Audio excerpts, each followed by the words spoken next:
আধুনিকতার ছোঁয়ায় ও কালের বিবর্তনে হারিয়ে যাচ্ছে গ্রাম বাংলার ঐতিহ্যবাহী মহিষের গাড়ি।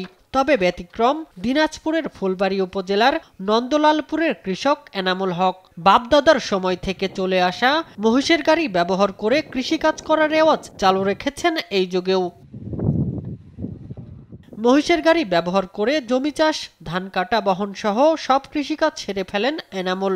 আধুনিক পাওয়ার টিলার দিয়ে জমি থেকে ধান তুলতে যেখানে খরচ হতো প্রায় 1000 টাকা, সেখানে নিজের মহিষই তার কাজের সঙ্গী। পাশাপাশি অন্যের জমিতে মই দেয়া ও পরিবহন কাজে ভাড়ায় খাটিয়েও আসে বাড়তি আয়। আমি 20 বছর ধরে দেখতেছি ওই মহিষের গাড়ি উনি ব্যবহার করেন। ওই মহিষের গাড়িতেই মানে যতে 8 বিঘা মাটি আবাদ করে, সবগুলা ধান উঠায় গোবর মাটি হয় ওই মহিষের গাড়িতে। আজও ওই গাড়ি এখন বর্তমান আছে। আমি যখন থেকে আসছি এখানে তখন থেকে দেখতেছি মহিষের গাড়ি আছে। গাড়ি নিজস্ব ওই জমিতে মানে চাষ করে, নিজস্ব ধান ঢালাই করে, তারপরে সার ঢালাই করে।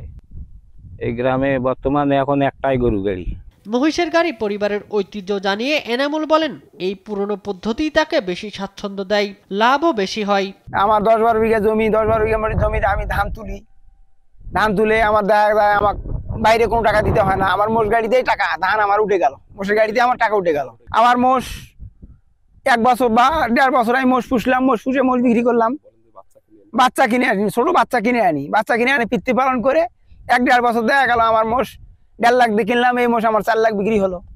আবার আমি ছোট মোষ কিনলাম, ছোট মোষ কিনে কিছু টাকা বাইরে হাতে আমার সংসার থেকে লেগে গেল।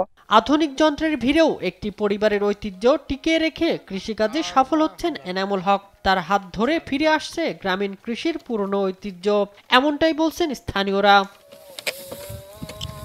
শামীম হোসেন, নিউজ ডেস্ক, দেশ টিভি।